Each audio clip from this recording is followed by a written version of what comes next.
noite, meus amigos. Estamos aqui de volta, como sempre, iniciando o programa, indo à Santíssima Virgem Maria e ao Santo Padre Pio de Pietrelcina, que roguem a Deus para que nenhuma injustiça se cometa aqui, e aliás, em parte alguma. Também começo aqui dando dois avisos. O primeiro é do meu próprio curso, do Seminário de Filosofia, que terá uma aula na quarta-feira, dia 26, às 20 horas, na rua França Pinto, 498, em São Paulo, na sede da E-Realizações. Informações pelo telefone 5572-5363. Segundo aviso, é o seguinte: o Heitor de Paula, que eu considero o melhor analista político do Brasil, e escreve regularmente para o Mídia Sem Máscara, dará uma conferência na próxima segunda-feira, às 10 horas, no auditório do Comando Militar do Leste. O tema será Minha Experiência na Esquerda e o Significado da Contra-Revolução de 1964. O Heitor de Paula teve mais ou menos a mesma experiência que eu. Nós dois militamos na esquerda durante um breve tempo, creio que eu durante um tempo brevíssimo. Ele eu não sei, mas sempre vale a pena ouvir o que ele tem a dizer. Agora, em contrapartida, saiu aqui um artigo na Folha de São Paulo de hoje, só podia ser na Folha mesmo, dessa besta quadrada do Fernando Barro de Silva, chamada Direito e o Lulismo. Eu vou ler uns pedacinhos para vocês terem ideia de até onde vai a estupidez desse camarada.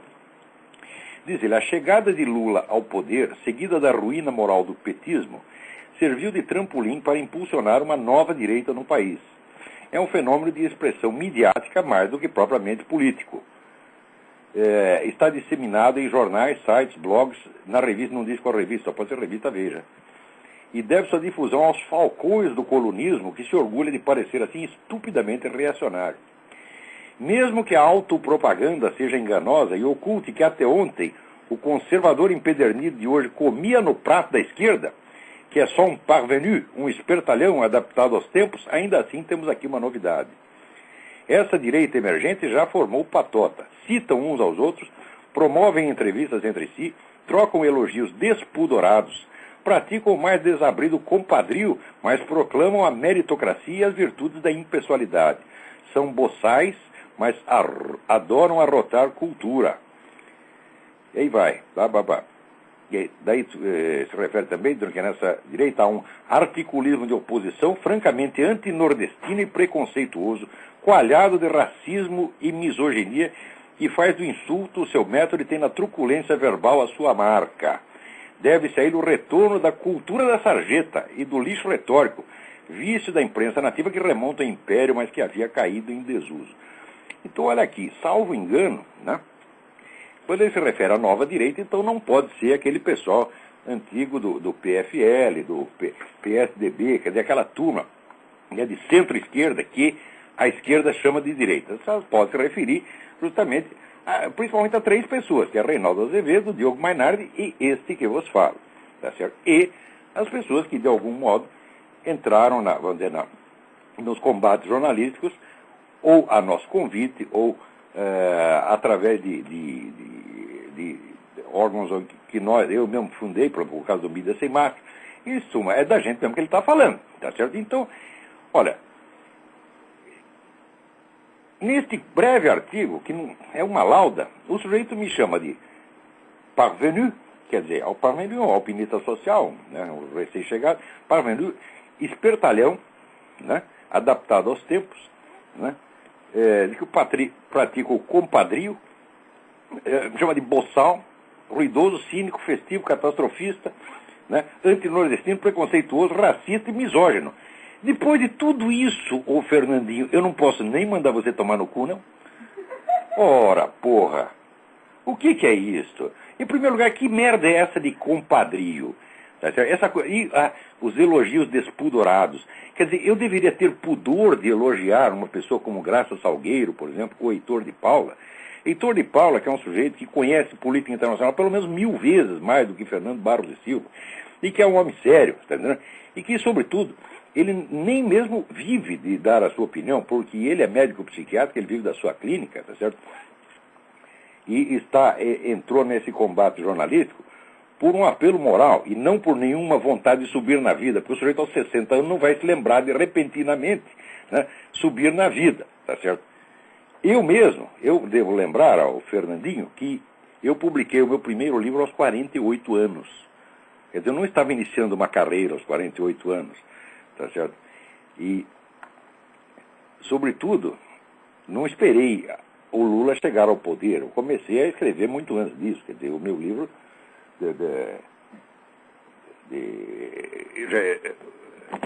A Nova Era da Revolução Cultural foi publicado em 94, 95, tá certo? Agora, uma pessoa como a Graça Salgueiro, por exemplo, que é uma pessoa isolada, pobre, sem recursos, que sozinha, tá certo, empreende uma luta para manter vivo o jornalismo, que é aquilo que vocês prostituíram, todas as notícias que vocês escondem, ela dá no Nota Latina, tá certo? E faz isso sem remuneração nenhuma, sem apoio político nenhum, e não está visando nenhum emprego, nem subir na vida, nem coisa nenhuma, tá certo? Eu não devo elogiar essa pessoa, devo elogiar você, ô Fernandinho. Ora, porra. O fato é o seguinte, o fato é que durante 20 anos, gente como você, esse lixo de gente como você, dominou o jornalismo brasileiro 100%. Tá certo? Só dava você. De repente começa a aparecer outras pessoas que falam o contrário, você perdeu o monopólio e está evidentemente, né, todo dolorido, não está gostando disso. E já quer calar nossas vozes, já acha ruim. Não pode ter. Olha, 3 colunistas e 2 ou 3 jornaizinhos eletrônicos já é demais para o Fernandinho. Não é isso? Do outro lado pode ter a Folha de São Paulo, Estadão, a Globo, pode ter todo mundo. Mas nós não podemos dar nossos palpites. Ele está aqui indignado. Fernandinho, nunca vi você escrever com tamanha veemência contra a esquerda. Tá certo? Aliás, você é um dos culpados pela atual situação. Esses 50 mil brasileiros que estão morrendo anualmente, graças a Comando Vermelho, PCC, com a ajuda das Farc, isso jamais teria chegado a acontecer, tá certo? Se prostitutos do jornalismo, como você e esse seu patrãozinho, Otávio Frias Filho, não tivessem escondido a existência do Foro de São Paulo durante 16 anos. Vocês sabem perfeitamente disso.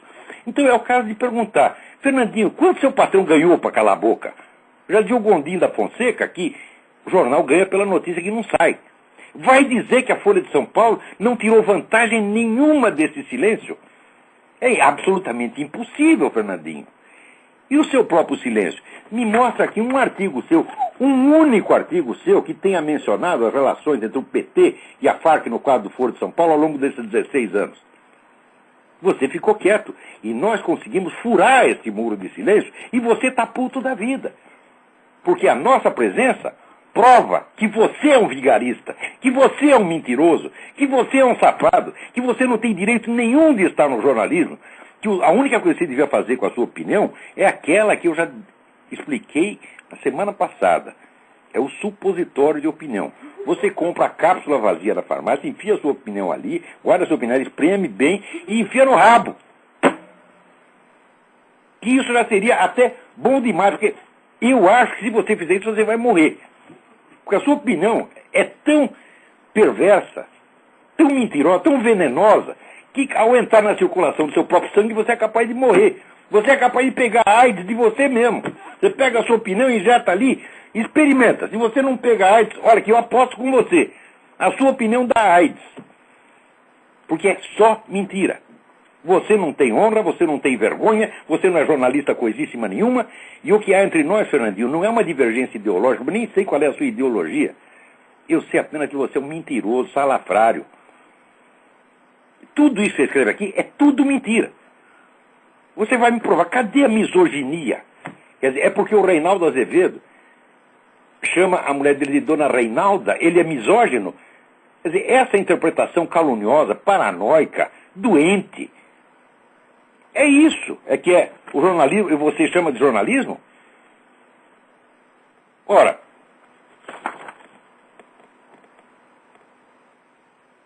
que coisa, hein?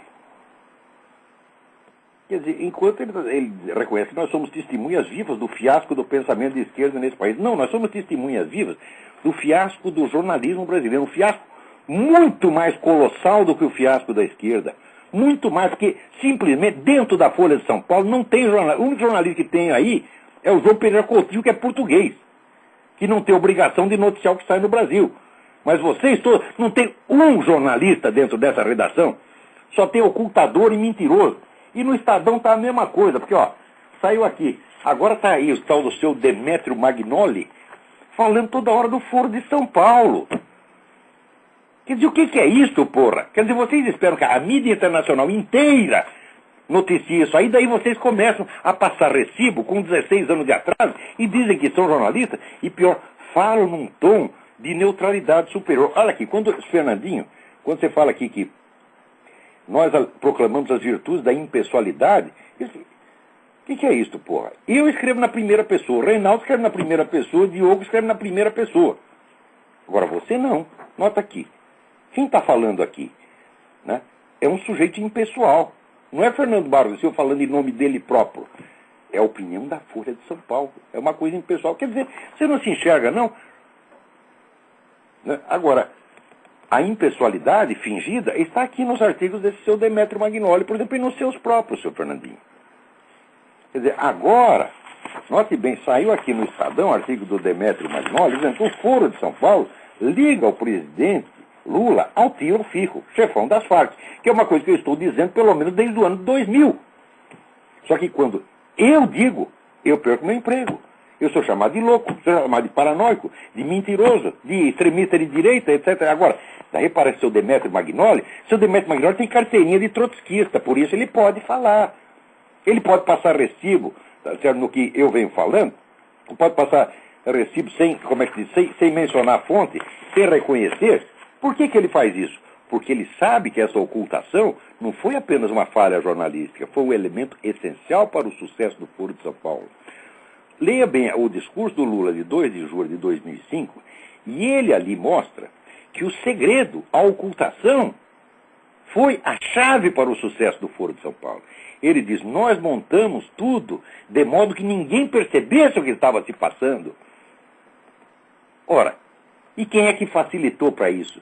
Quem é que concedeu a eles esse manto de silêncio e de ocultação? Foram vocês, foram os Fernandos Barros Silva, os Demétrio Magnoli, os Otávios Frias Filho, tá certo?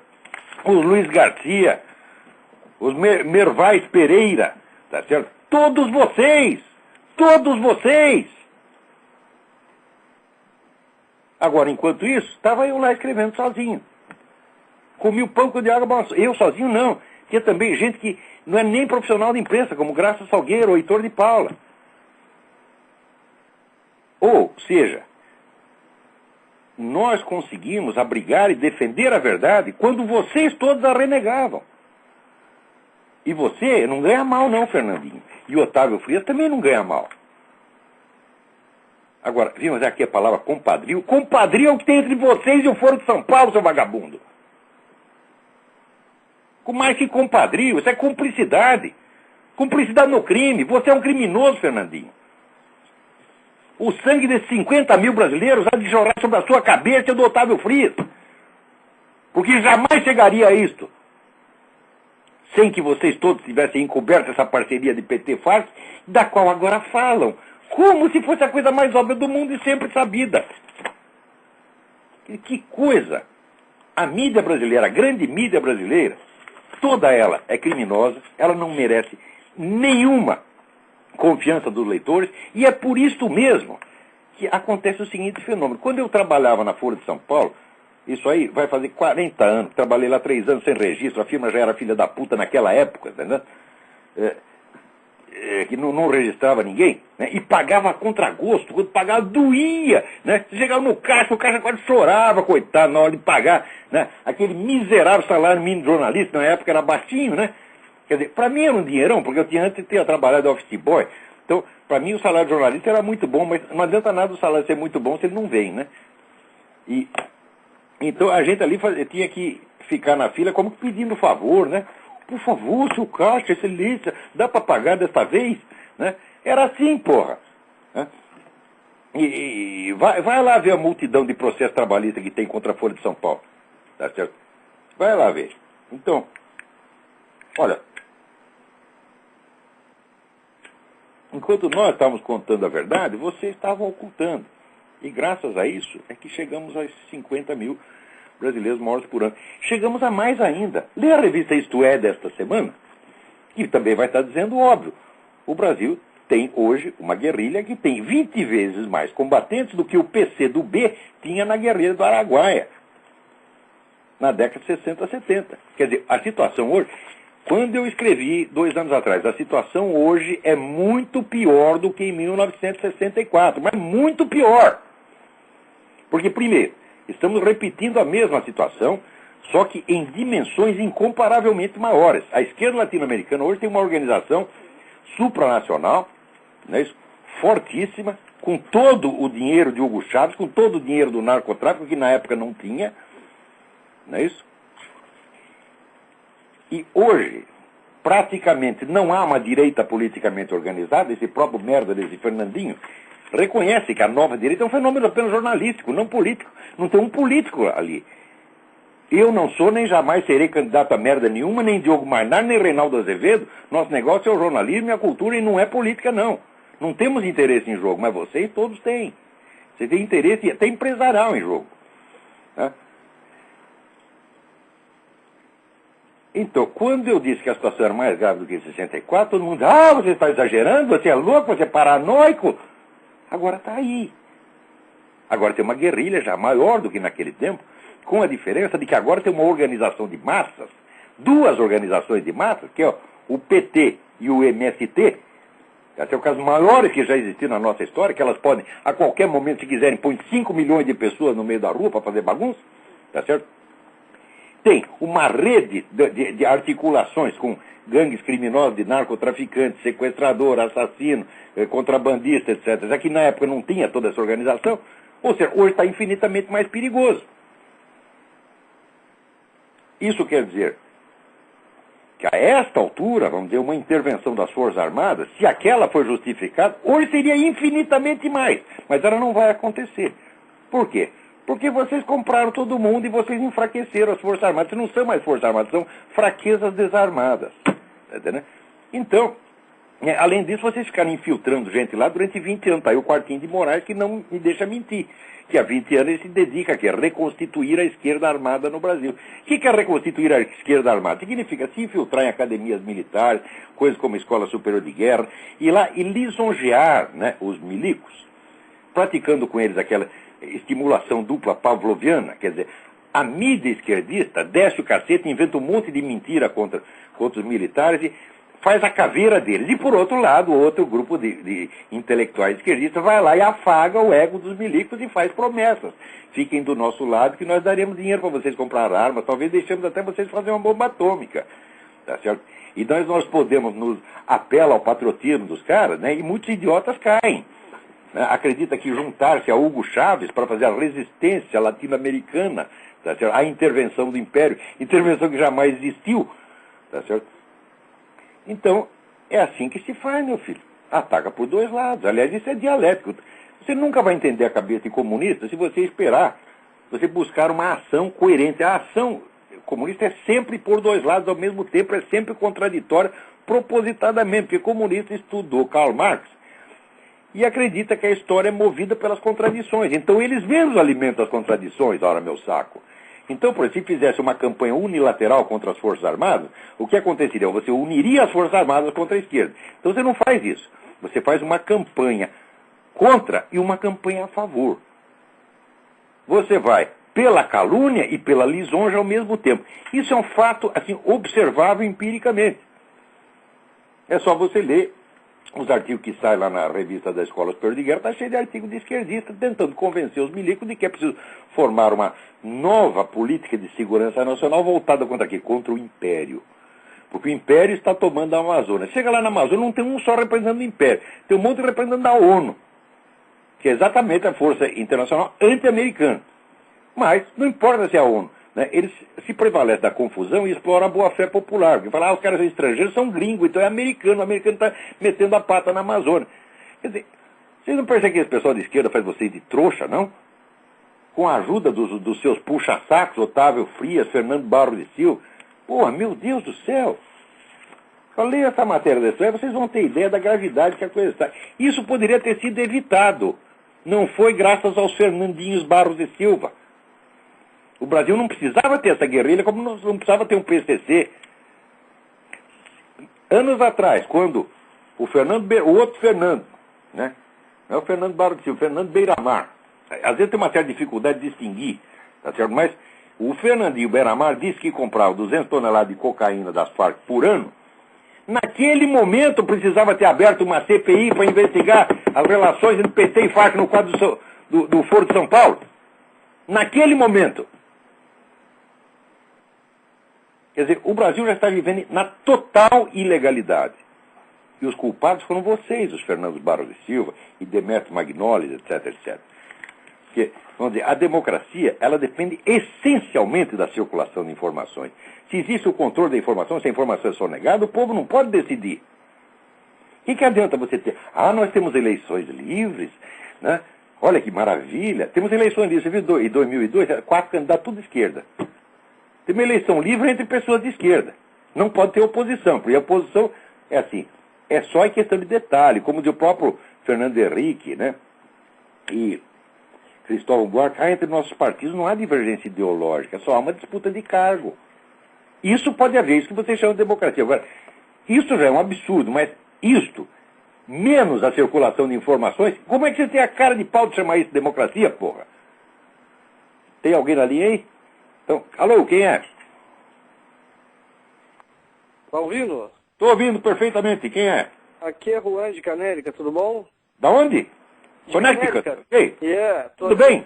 Eu pulei fora do barco também, vi que ele tá afundando, pulei fora. Muito bem, o negócio lá tá mal parado. Mas, Olavo, a eleição tá vindo aí e eu te pergunto, aqui nos Estados Unidos vai dar Obama, não tem jeito, é febre. Eu acho que não vai dar Obama, não. Vai dar Hillary, então? Não, eu acho que quem está levando vantagem nisso tudo é o McCain. Porque da Hillary e o Obama estão se pegando que nem gato e cachorro e toda hora está vazando mais informação, mais informação. Esse negócio Você viu que com a revelação do negócio do reverendo Jeremiah Wright, que é um cara anti-americano, racista, etc, etc, as preferências do Obama baixaram 7 pontos. Mas, Olavo, o povo é imbecil. Às vezes o povo, a coisa é tão, até que nos Estados Unidos, a coisa é tão gritante que o povo fala, não é armação contra o cara. Isso não é verdade, estão armando contra o cara. Pois é, quer dizer, é uma fé religiosa que eles têm no Obama, né? É Obamolatria, né? Eu acho que, agora se der incentivado pela grande mídia aqui, que é vamos colocar 100% comunista e anti-americana, quer dizer, o New York Times, CNN, então o que esse pessoal quer afundar com os Estados Unidos para criar o governo mundial. Sei. Agora vamos trabalhar com a hipótese. Deu Obama, o que acontece? Olha, nós vamos para a Zâmbia. É mesmo? Ele vai tirar... Mas eu acho que não. Aqui ainda tem condição de lutar. No Brasil aqui não tem. Pode te falar uma coisa. Você é cidadão americano? Eu tenho green card, eu sou residente. Não, aqueles que pegaram a cidadania americana têm que lutar. Eu não posso participar pessoalmente dessa luta aqui. Mas posso dar informações, posso ajudar, não posso entrar, não posso ter, como é que atuação partidária, mas posso dar informação. Aliás, tenho dado. Eu caso com você, eu te dou o papel, porra. Aqui. Mas, Olavo, o negócio é o seguinte, no Brasil, quem que é candidato? Aécio, sei lá, aquele cara, eu sou mineiro, sou lá da terra daquela bichona do Tamar Franco. Aécio não dá. Tá uma merda. O Alckmin não vai sair. O Serra eu não sei qual é a dele. Você vai votar em quem no Brasil? Não é para votar, não. Ali não tem mais jeito. Não, a eleição no Brasil, vamos dizer, é apenas uma ratificação da situação de fato. Quer dizer, o PT e o PSDB fizeram a partilha de território há mais de 20 anos. Isso foi inventado na USP. Eu sei. Aquela mesma turminha da USP. Você forma 2 partidos e de vez em quando eu governo, de vez em quando você governa. Olavo, eu vou falar uma coisa com você. Você não acha que por você ter conhecimento intelectual, ter formação, ter estudado essa merda, entender o que está acontecendo, porque a gente na nossa ignorância, a gente que é pessoa que não entrou nesse mundo de muita leitura, de acompanhar o que está acontecendo, a gente não consegue entender. Você não acha que você tinha obrigação de sair candidato a presidente? Você não vai ganhar. Não, porque, veja, a minha primeira obrigação é não ter as pretensões que esses caras têm. Eu não sou capaz de gerenciar um posto de gasolina, quanto mais um país. Eu sou capaz de fazer exatamente o que eu estou fazendo. Com 10 minutos na televisão, todo dia de programa eleitoral... Ah, mas não, aí eu tenho um programa na televisão, eu adoraria ter um programa. Se eu tivesse um programa na televisão, meu filho, uma vez por semana, o Brasil não tinha chegado a isto. O negócio é o seguinte... Eu te juro que não tinha, porque essa coisa de Foro de São Paulo já teria sido estourada. Esquece, presidente. Agora, você poderia ser um candidato a um deputado e ser o antipetista. Você pode ter certeza, o senador, você ia ser o mais votado. O antipetista. Você tinha que sair alguma coisa para você mastigar o dinheiro que eles roubam lá, você punha no bolso e investia. Mas quem é que vai pagar minha campanha, rapaz? Os caras jamais me deixariam chegar lá. E segundo, eu mesmo não ia aguentar, porque, olha, eu não tenho jeito para isso. Eu não posso, assim, se eu fico sem dizer exatamente o que eu penso, do jeito que eu penso, eu fico doente. Quando eu sou obrigado a ser hipócrita, dar uma risadinha para um sujeito que eu não gosto, eu fico doente. Eu pergunto para minha mulher. Ela é testemunha disso. Eu fico puto, porque você vai aquela bichona do Clodovil, vai um cantor, Frank Aguiar, uns caras que não tem nada na cabeça, um bando de gente que, tipo assim, não fede nem cheira, não é gente que vai acrescentar em nada, vai lá e aparece tudo. Então, de repente, se você entrasse nesse mundo, você teria mais mídia. Ah, o deputado Olavo pôs a boca no trombone, o senador Olavo... Nada, aí que eles iam tapar minha boca, pô. Eu não posso perder a minha tribuna, que é esse programa e as minhas colunas e o Mídia Sem Máscara. Eu não posso largar isso aí para ficar lá em Brasília. Se eu chego lá em Brasília, os caras vão me botar para falar uma vez por mês durante 10 minutos. Não tem, mas você vai... E ainda 10 minutos vai ter 45 apartes. Oi? No Olavo... Meu discurso vai sair na porra do Diário Oficial que ninguém lê. Olavo, eu tenho mais repercussão do que qualquer deputado ou senador desse país. Olavo, se você tivesse a grana de um deputado, investindo na mídia, etc., o senador, eu quero dizer para você... O salário de deputado não é muito, porque esses caras ganham na corrupção. Se eu entro lá, eu ou vou ficar duro, tá certo? Ou então vou ter que entrar no jogo dos caras. Eu não posso fazer isso. Na política, eu ficaria totalmente impotente. Olha, eu sou forte no meu domínio, você está entendendo? No meu território, que é o jornalismo, a educação. Aí, digo, olha, aí ninguém pode comigo, não. Não adianta, Olavo. Agora, na política, eu sou um trouxa como outro qualquer. Você é que eu, no meio daquelas raposas, eu me fazer de trouxa. Você com 10 minutos de televisão, candidato a presidente, todo dia, 10 minutos, cada 10 minutos você usava para meter o pau em alguma coisa, tava bom. Você já fez uma... Porque o povo Se eu tivesse 10 minutos de televisão por semana, não precisava ser candidato a presidente. O Brasil não teria chegado a isso. Mas você acha que algum desses caras vai me dar 10 minutos de televisão?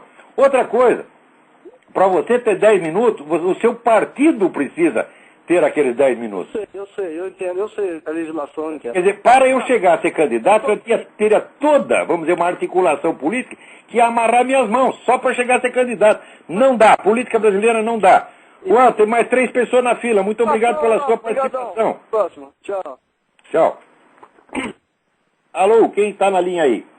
Alô? Alô? Alô, Olavo? Eu? Tudo bem? Está falando aqui é o Marcos. Marcos, tudo bem? É, de Porto Alegre. Tudo bom, e o senhor? Tudo em ordem, graças a Deus. Ah, ótimo. Olavo, é o seguinte, eu acabei de ler aquele livro do Eric Feiglin, As Reflexões Autobiográficas, né? Aham. E ali ele comenta um trecho em que ele passa por uma experiência americana, de que ele sai da Europa, né, e vê um outro mundo, além daquele que ele conhecia. A minha pergunta é a seguinte, é para o senhor exatamente, né? Qual o impacto da experiência americana para o senhor na tua vida intelectual, ou seja, na tua vida profissional, intelectual, e também na tua vida pessoal? Olha, o impacto assim, é brutal, porque é aqui que a gente vê como a nossa vida no Brasil é miserável, do ponto de vista intelectual. É vida animal. O Brasil não é a situação intelectual no Brasil não é humana, é animal. Você não tem acesso à informação, você só tem essa conversa mole marxista, entendeu? Você não tem acesso a tudo que está sendo discutido no mundo. Ou seja, o Brasil está isolado do mundo.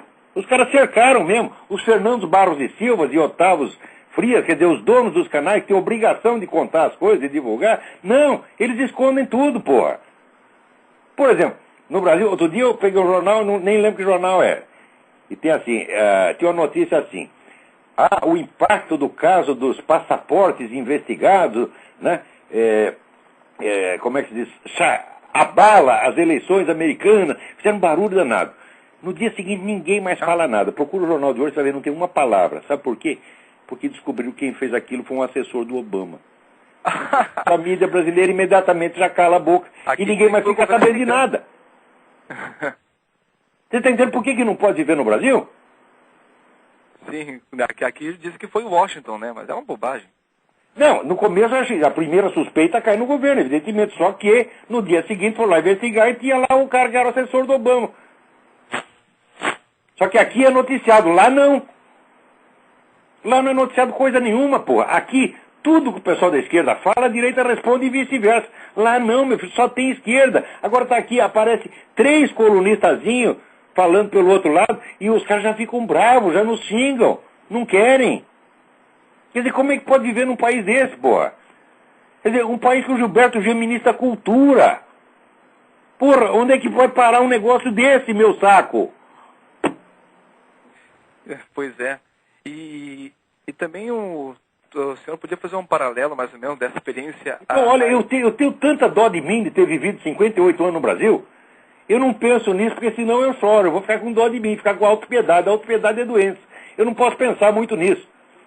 Agora, por exemplo, o acesso que eu tenho aqui para o comprador de livros, os Estados Unidos é o paraíso. Não existe nem jamais existirá um lugar como esse. Aqui você tem acesso ao livro que você quiser, barato, acessível, você está entendendo? Você pega aí no sebo, você vai lá, compra por $2, $3, coisa que às vezes no Brasil eu procurei durante 30 anos e não tinha. Aqui, você vai na esquina e compra por $2, porra. Você quer participar do debate de ideias, você tem todas as correntes, tem, vamos dizer, a quantidade de informação que o americano médio tem para opinar nesses blogs, você entra nesses blogs de discussão, vê a quantidade de informação que cada pessoa tem lá, e no Brasil professor universitário não tem, senador não tem, oficial das Forças Armadas não tem. Quer dizer, qualquer cidadão americano, se eu pegar aqui a minha vizinha, enfermeira, ela está sabendo mais do que um senador da República no Brasil. É esse o impacto. Você está entendendo? Sim, sim. Quer dizer, do ponto de vista cultural, né, aqui tem leite, lá tem veneno. Pois é. E os casos do que o senhor teve na França e na Romênia, o que pôde ver lá? Não, a Romênia é um caso triste, porque é um povo muito culto, né? Mas que vive numa miséria desgraçada. Lá um ministro de Estado ganha $1.000 por mês, o jornalista ganha 100. Eles não têm onde cair mortos. Então você vê aquele bando de pessoas talentosas, os romanos são inteligentíssimos e estudiosos, dedicados, não tem onde cair mortos. Eu tenho uma grande amiga lá que eu queria que ela saísse para me visitar no Brasil. Ela dizia, não, eu não posso, porque eu estou pagando um apartamento aqui há 35 anos, tenho que pagar outros 35, e tem uma cláusula que se eu sair do país eu perco o contrato. Isso é vida, porra! Agora, na França, a França é um país maravilhoso, só que tudo que é maravilhoso lá é do século XII, XIII. O problema da França é que está cheio de francês, tá entendendo? Então, os caras que dão palpite em tudo, é tudo comunista, você está entendendo? Quer dizer, mas o francês, sim, ele sempre quer o comunismo para os outros. Quando que a França foi comunista? Nenhum dia, porque eles não são idiotas. Eles vão fazer o comunismo no Brasil. No Brasil, na América Latina, na África, eles gostam. E para eles? Para eles não, eles querem o capitalismo, que não são bestas. Pois é. Quer dizer, ó, você quer saber como é que é a França? Vou te explicar o que é a França. Você chega lá, todo lugar tem a campanha antitabagística. Não pode fumar, etc, etc, etc. Só que é o seguinte, quem fabrica o cigarro é o governo. Então o governo fabrica o cigarro, ganha um dinheirão com o cigarro, e ele mesmo faz campanha contra o fumo e campanha a favor do fumo. Isso é a França, porra. Quer dizer, aqui lá, a França sempre foi o reino da picaretagem, né? O político francês é uma coisa medonha, medonha, medonha. Não se pode confiar em nenhum. Só tinha o general de Gaulle, que é um homem sério. E aí os caras acabaram botando ele de lá para fora. Tá certo. Tá bom, Olavo. Obrigado pela participação aí. Deus abençoe, obrigado. Para você também. Obrigado, tchau, tchau. Quem mais está na linha aí? Alô? Alô, Olavo? Eu? Beleza? Tô aqui ouvindo você. Tô ligando aí porque meu amigo aí da minha cidade ligou e eu ouvi ele. Quanta abobrinha o homem falou, hein? Puta que pariu. Identifique-se, você não disse o seu nome. O meu nome é Donizete Camargo, eu moro na cidade de Bridgeport. Bridgeport? Aonde? Que estado é? Connecticut? É, Connecticut. Eu estou aqui há 20 anos, te ouço toda semana eu estou ligado aí no seu programa. Muito obrigado. Continua aí que estamos dando a força total para você. Mas eu estou apenas começando. Que isso, porra? É isso aí. Eu nem fiz nada ainda, agora que eu vou fazer, porra. Olha aí, o Ron tá achando ruim. Dá macaco no seu galho. É isso mesmo. Continua aí com esse trabalho maravilhoso aí que você tá dando maior força pra gente aqui, viu, Lato? Brigadão. Estamos sempre aprendendo. E aquela merda lá tá no buraco e vai continuar no buraco. Eu acho que lá não tem mais jeito, viu? Não tem mais jeito. Eu acho que acabou. Falou então, Olavo. Um abração. Um abraço, boa sorte. Agora, aqui tem mais alguém, aqui tem uma carta muito interessante aqui que eu gostaria de responder. Olha aqui, carta do Daniel Scherer. Carta muito boa mesmo. Ele diz, gostaria de sanar algumas dúvidas referente ao seu conceito da paralaxe cognitiva. O senhor diz que o empirismo de Guilherme de Ockham tem alguma relação com o início desse fenômeno, ou mais exatamente com a sua popularização no início da modernidade. Ao igualar a realidade com aquilo que pode ser submetido ao teste empírico, Ockham teria dado um grande impulso a esse afastamento do real. Já dizia Leibniz na monadologia, somos empíricos apenas em 3/4 dos nossos atos. E talvez ele tenha exagerado. E eu acho que nem isso, é muito menos de 3/4. Olha, é só você ver. Quer dizer, aquilo que pode ser submetido a teste empírico é uma fração infinitesimal da realidade. Na quase totalidade do que nós sabemos, nós nos confiamos na palavra dos outros, no testemunho humano, nas tradições, etc. E não tem outro jeito de não ser assim. Agora, se você dizer que apenas a experiência, você confiar apenas na experiência, eu digo, bom, então, em primeiro lugar, você tinha que provar, por experiência, que a experiência é o único meio de chegar ao conhecimento. Você não pode provar isso porque simplesmente não é assim. Então, quer dizer, o discurso empirista já é uma coisa que diz uma coisa, mas ele não pode fazer aquilo que ele está dizendo, então ele faz outra e finge que está fazendo essa. Daí prossegue o Daniel Scherer.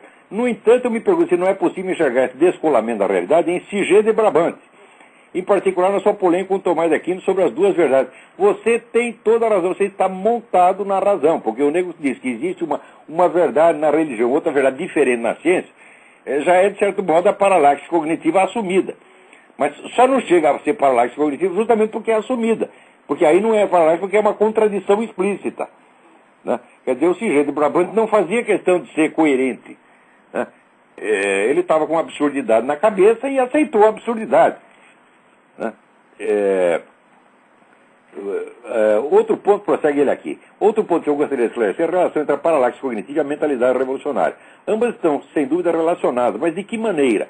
Bom, isso aí precisaria horas para explicar, mas é o seguinte, a mentalidade revolucionária se compõe de vários elementos que vieram sendo criados desde o século I ou século II, tá certo?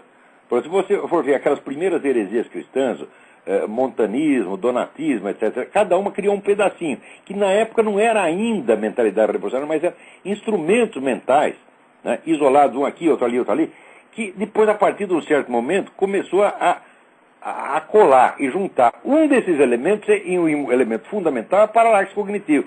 Sem paralaxe cognitiva, quer dizer, sem o deslocamento entre o eixo da experiência real e o eixo da construção teórica, construção mental que o sujeito faz, não pode haver mentalidade revolucionária. Então, eu acho que foi a paralaxe cognitiva que permitiu colar todo esse monte de absurdidades, tá, e criar, vamos dizer, esse fenômeno unificado da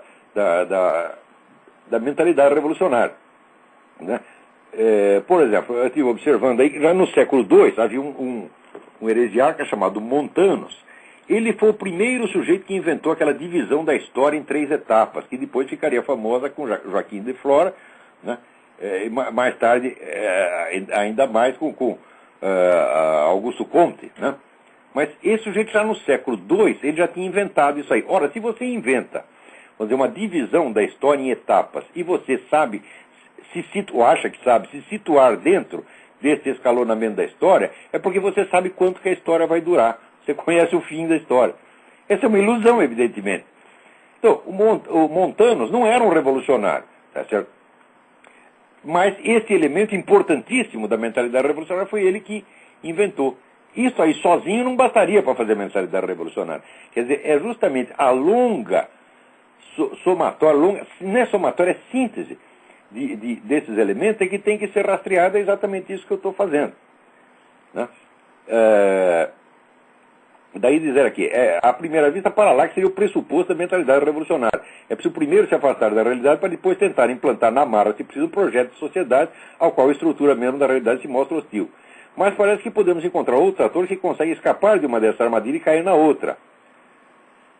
Por exemplo, Roger Scruton é um homem conservador, mas suas referências filosóficas básicas são Kant e Wittgenstein. Pois é o tal negócio, quer dizer, nem tudo aquilo que tem origem no movimento revolucionário também é revolucionário no seu uso.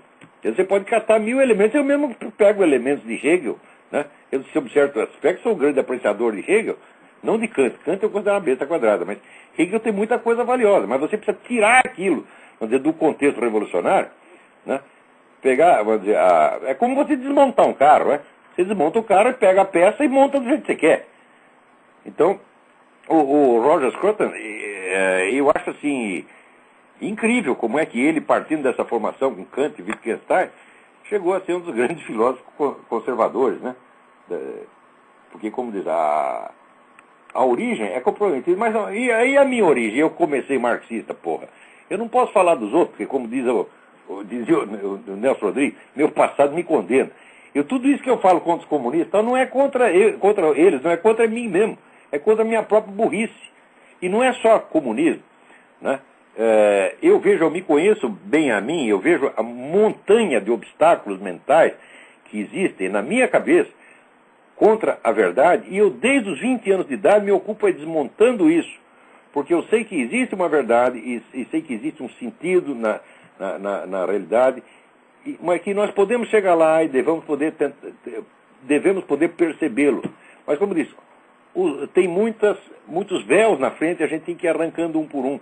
Eu estou fazendo isso há 40 anos e ainda não cheguei lá. Então, vamos lá, peraí, tem mais alguém na linha. Mas obrigado pela carta do Daniel. Alô? Alô, Olavo? Eu? Tudo bem? É o Alfredo aqui de Connecticut. Oi, Alfredo. Hoje é o dia de Connecticut. Estamos todo mundo aqui. Tá cheio de brasileiro aí, é? Tem bastante aqui. Aqui em Richmond também. Agora estão mandando um pouco embora, tá limpando um pouco a área. Pois é, mas esse pessoal chega aqui e fica ilegal, pô. Tem tanto jeito de você legalizar a situação, tentar lutar para melhorar a situação. Pô. É verdade. Só chega aqui, ganha dinheiro. Eu conheço gente aqui, que chegou, trabalha de faxineira. A mulher tem 3 carros. Tá certo? É assim mesmo. Mora numa casa que no Brasil seria casa no mínimo de diretor de banco. Tá certo? E sabe, ela disse que se fosse americana ia votar no Obama. Que mente é muita merda na cabeça, né? Ainda falou mal dos Estados Unidos ainda. Ainda fala mal dos Estados Unidos, é. Você sabe por que os caras falam mal dos Estados Unidos? Porque aqui é muito bom. É verdade. Aqui é um país que você pode falar mal quanto queira, não acontece. Você chama o presidente da República de filho da puta, não acontece nada. Você mente pra caramba, não acontece nada. Isso aqui é o paraíso, rapaz. Verdade. É por isso que a pessoa fala mal. Por quê? Se tivesse na Rússia ou na China ia falar mal, vai falar mal do Putin? Alguém tem. Imagina o Michael Moore em Moscou. Ele ia, só de pensar em falar mal do Putin, já ia cagar nas calças. E olha com aquela barriga lá, ia cagar um bocado. Então... Mas é por falando nisso. Na China, né, os caras estão tremendo de medo. Agora chega aqui, aqui pode xingar o presidente, então vamos xingar. É verdade. Quer dizer, são filhinhos de papai. Então, é que nem um sujeito assim que briga com o pai e com a mãe, tá entendendo? Para não enfrentar o mundo lá fora, tá entendendo? Quer dizer que sujeito não tem coragem de, né, viver por conta própria, fica na casa do pai e da mãe, fica brigando com o pai e a mãe. Por que briga com o pai e a mãe? Porque o pai e a mãe estão do lado dele, sabe que eles não vão reagir. Agora, arruma briga na rua, filha da puta. Arruma um inimigo de verdade. É isso mesmo, é verdade. Então, mas, por falar nisso, eu tive conversando esses dias com uma senhora amiga minha, professora aposentada, né? E ela comprou esses pacotes de viagem que vai para Israel, passa pelo Egito, passa por esses outros lugares. E ela me contou algo que eu gostaria de comentar sobre isso. Ela disse que no Egito, eles estavam com um ônibus lá parado e subiu no ônibus um rapaz, um egípcio, e perguntou se eles eram americanos. Eles disseram, somos. E ele começou a falar, assim, de maneira grosseira com eles, e começou a falar para eles, olha, vocês são americanos, vocês têm que nos mandar dinheiro, porque nós estamos precisando de dinheiro, vocês têm que mandar o dinheiro de vocês para nós, e nós odiamos o Bush, nós gostamos do Clinton. Então eu gostaria... Por que eles gostam tanto do Clinton? O Clinton sempre ajudou terrorista, porra. O Clinton passa a mão na cabeça de toda essa gente. Sempre fez isso, ele e a mulher dele. E mais Ted Kennedy e Nancy Pelosi. Agora, por exemplo, a Nancy Pelosi não quer que fiscalize telefonema de terrorista. Porque esse negócio do grampo do telefone não é que pode grampear qualquer cidadão. Não, pode grampear pessoas que já notoriamente estão envolvidas em atividades terroristas. Então, se o cara telefona do exterior aqui, o telefone dele é grampeado. Agora, já vetou essa lei. É a mesma coisa que ela está dizendo. Então, você quer soltar uma bomba aí em Nova York, pode telefonar, pode combinar com seus amigos aqui, que nós não vamos interferir, nós não vamos grampear o seu telefone, nós vamos resguardar a sua privacidade para você poder nos matar a todos sossegadamente. Esse pessoal do Partido Democrata está tudo assim. O Partido Democrata foi invadido por pessoal comunista e eles mandam o Partido Democrata. O Partido Democrata já não é o mesmo de antigamente, meu filho. Não é o partido do John Kennedy, não. Agora é o partido do Michael Moore. O pior que é. Então vamos lá, tem mais gente na linha aí. Tá bom, Lavo, muito obrigado. Obrigado pela colaboração. Opa, obrigado. Mas antes eu quero ler uma cartinha aqui, cujo autor pede para não ser identificado por razões óbvias. Né? Li com muito prazer o seu livro Jardim das Aflições e agora entendo por que no curso de graduação em filosofia na Unicamp tivemos várias disciplinas com o senhor Quartinho de Moraes sobre Epicuro. A filosofia praticada nessa instituição resume-se à propaganda ideológica, vista os autores estudados, e as traduções e comentários de outros comentadores. As questões essenciais que sempre motivaram a verdadeira filosofia nunca são abordadas. Gostaria muito que dissesse aos seus ouvintes e leitores que aprendi muito mais filosofia nos livros e artigos do Olavo de Carvalho do que em 5 anos de graduação. Meu amigo, não pode dizer o seu nome, mas você... Caetano, agradeço suas palavras, mas você tem toda a razão, porque, olha aqui, eu pego os alunos meus que estão prosseguindo o trabalho, eu pego o Zé Munir, não é isso? O meu filho, Luiz Gonzaga, tá certo? A minha filha Inês, que acabou de traduzir aí o Eric Wegener, o Silvio Grimaldo, né? Lucas Mafalda, o Martim Vasquez, todo esse pessoal está fazendo um belíssimo trabalho, tá entendendo? Desculpa aqueles que eu não citei o nome, porque não dá para citar todo mundo. Eu reúno a minha patota e desafio todas as universidades do Brasil para mandar não os seus alunos, manda os seus professores. E vamos ver quem sabe mais, quem está mais preparado. O meu filho, Luiz Gonzaga, sabe mais de filosofia do que todos os professores universitários brasileiros reunidos, sem nenhum exagero. Sem nenhum exagero eu digo isso. Esse menino estudou, não é porque é meu filho, não. Claro que sou pai coruja, claro que me orgulho dele. O cara aqui vai dizer que é compadrio. Eu não sou compadre do meu filho, sou pai dele, porra. Tá entendendo? E elogio meu filho quando eu quiser, viu, senhor Fernandinho? Você vai tomar no cu. E elogio meu filho, não é porque é meu filho, é porque é um grande homem, porque é um grande estudioso, que eu vejo esse moleque estudar desde os 11 anos de idade. Tá entendendo? Então, aquilo lá é um erudito, é um cara sério, é um scholar. Não existe mais gente assim na Universidade Brasileira, só tem os Martins de Moraes, esses políticos profissionais. Olha aí, quer ver, agora está tendo lá a PUC de São Paulo, curso sobre Marx e Engels, dado pelos principais intelectuais marxistas. Veja que coisa! Quer dizer, você imagina assim, por exemplo, é possível você dar um curso sobre Kant chamando só kantistas? Ou um curso sobre Comte chamando só positivistas? Isso não existe, só Marx tem esse privilégio. Só os marxistas podem ensinar Karl Marx. Mas isso não é ensinar. Porque se você vai já com o rótulo de marxista, tá certo? Então, tu já está com uma atitude programática, ideológica e de propaganda ideológica. É isso que se faz e os caras ganham dinheiro público para fazer isso. Tem mais alguém na linha? Alô? Alô? Olavo? Eu? É Arthur de Fortaleza. Arthur, tudo bem? Tudo bom, Olavo? Tudo bom? Esse dia ligou aí um rapaz... De Fortaleza, você acha que eu sou anti-nordestino, Arthur? Oi? Você acha que eu sou anti-nordestino? Não, eu não acho. Eu adoro o Nordeste. Só existe cultura brasileira no Nordeste. Né? No Nordeste tinha o Alberto da Cunha Mello. Né? No Nordeste tinha o Fernando Freire. Tinha um monte de pessoas mais inteligentes do Brasil estão no Nordeste. Como é que eu vou falar mal do Nordeste, porra? Chega naquele deserto paulista, que só tem analfabeto. Como é que eu posso ser anti-nordestino? Aí vem esse Fernando Barros de Silva aqui dizer que nós somos anti-nordestinos. Vai tomar no cu. É isso? É. Vamos lá. As palavras mesmo, né? Viva o Ceará. Esse dia ligou Esse dia ligou um rapaz aí perguntando pra você como é que ele fazia pra servir o exército de Israel. É mesmo, eu não consegui descobrir isso aí, não. Parece que tem um jeito, sim. Eu vou dar um site aí, quem quiser pode entrar lá. Eu agradeço em meu nome e nome dele. Olha aí, quem quer servir o exército de Israel, ouve aí a dica, gente.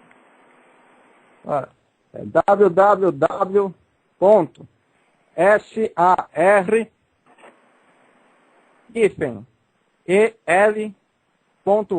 Espera, S-A-R-EL...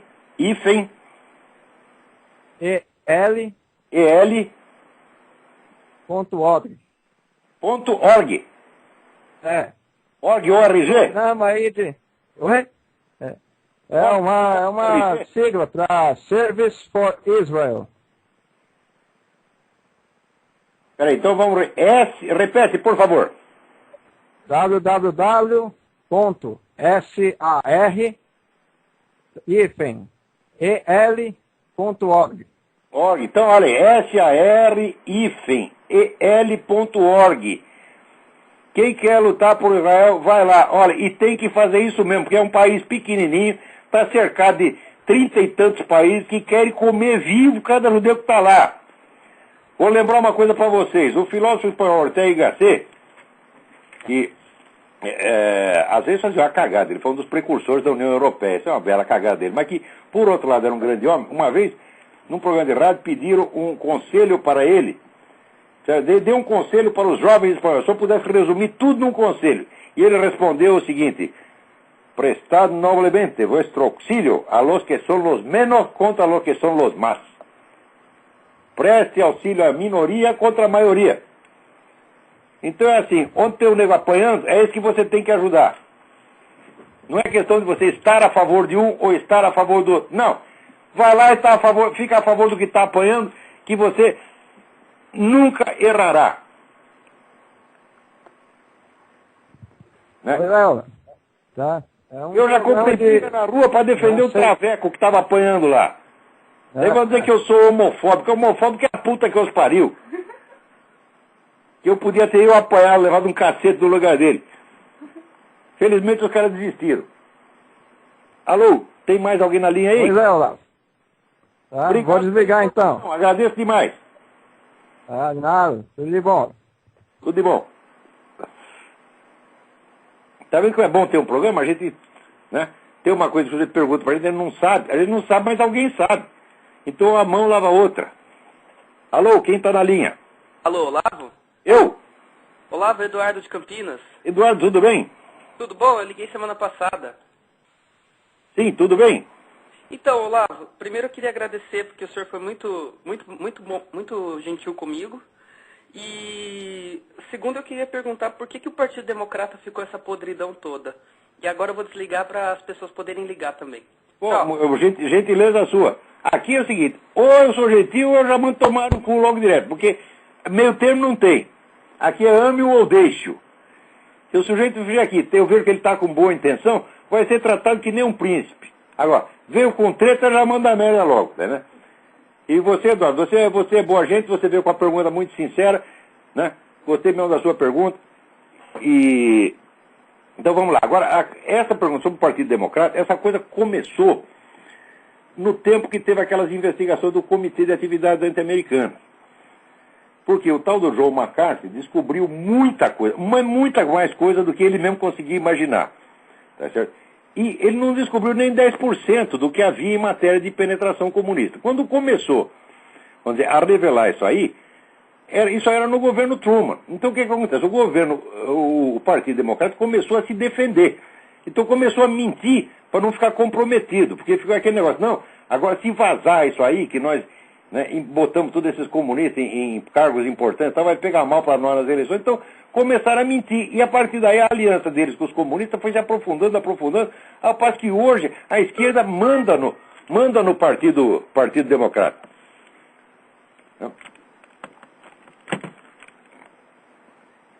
Então, vamos lá. Quem mais está na linha aí?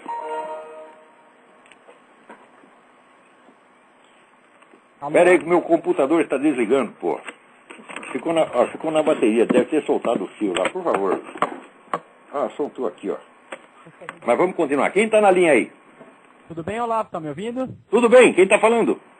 Meu nome é Alan, tudo bem? Alan, tudo em ordem? Sou eu e minha namorada aqui assistindo o seu programa, nós gostamos bastante. Nós estamos em Brasília. Obrigado, gente. Olavo, eu tive a oportunidade de estudar em uma universidade pública famosa, a Unicamp, e também tive doses cavalares de marxismo. É só o que eles têm, é só o que esses idiotas sabem.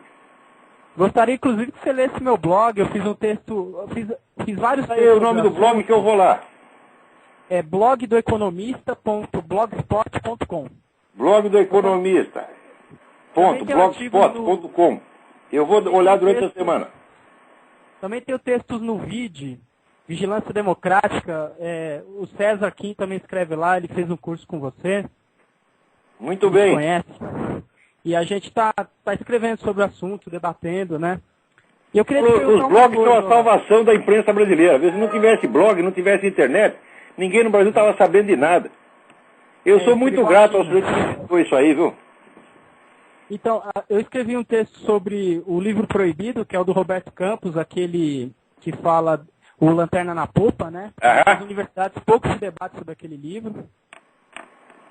E também escrevi sobre a questão do marxismo, falar que o sistema econômico determina absolutamente tudo, né? Que, inclusive a nossa ética, né? Que a ética da nossa sociedade ela tem que ser pautada pelos valores cristãos, né? O que você sempre fala pra gente, né? Eles acham que o cristianismo é função do capitalismo. O cristianismo não existisse 1500 anos antes de aparecer o primeiro capitalista. Sim. É primeiro na cabeça. E aí eu queria te fazer uma pergunta, Olavo. Faça. São duas perguntas. Eu acho que a política ela é feita com certeza dessa forma que a gente está fazendo na internet, nos movimentos sociais, entre aspas, né, Olavo? Na forma da gente entrar na sociedade e mostrar o que a gente pensa, né? Sim. De mostrar de uma forma de confrontação, claro, da forma correta, né? Essas ideias que estão tomando conta da nossa sociedade. E agora, ela também tem que se dar no âmbito partidário. Eu penso assim porque se você não consegue os cargos políticos, deixa para esses caras no poder, fica muito difícil. Não, o pessoal tem que entrar na política de alguma maneira. Mesmo que não tenha esperança, tem que fazer, por obrigação. Eu queria saber de você, o que você acha dos nossos partidos, porque você sempre fala que o PSDB é muito semelhante ao PT. E o Democratas, por exemplo, é um partido que ele é semelhante ao PT, não é que ele é semelhante, ele tem comprometimento com o PT na sua origem e tem através de alguns políticos importantes que estão na sua liderança. Mas não quer dizer que todo mundo que está no PSDB seja assim. Às vezes a pessoa nem sabe desse esquema. Tem muita gente sincera no PSDB também. O Alckmin, por exemplo, é uma pessoa... Eu acho até que ele está cometendo alguns equívocos políticos agora, mas ele parece uma pessoa conservadora, digamos. Eu acho que ele é conservador e acho que ele é sincero, mas eu não acho que ele é corajoso. Por quê? Sim. Ele, durante a campanha, ele tinha que ter batido nessa coisa do Foro de São Paulo. Ele tinha que ter feito isso. Qualquer um que fizesse isso, acabaria com a candidatura Lula. Porque tem, aliás, aqui tem a prova, né? Tem os discursos que você fez, tem a declaração assinada por você, não é uma interpretação que a gente está fazendo, são fatos. Agora, deixar o homem chegar lá, ele só chegou lá porque a coisa do Foro de São Paulo foi ocultada. Então é isso. Olha, tem mais duas pessoas aí, mas não vai dar tempo para atender mais ninguém. Quantos minutos nós temos? Tá bom lá. 1 minuto não dá para fazer mais nada. Então lamento os que ficaram na fila, lamento os e-mails todos que ficaram sem ser comentados. É uma pena, né? Esse programa Obrigado, Olavo. Obrigado, eu. Visita meu blog, por favor, tá? Blog do Economista e o Júlio Severo, blog dele. Não deixem de ler a entrevista do Júlio Severo que ele deu aqui, traduzida pelo Matthew Hoffman, entrevista em inglês.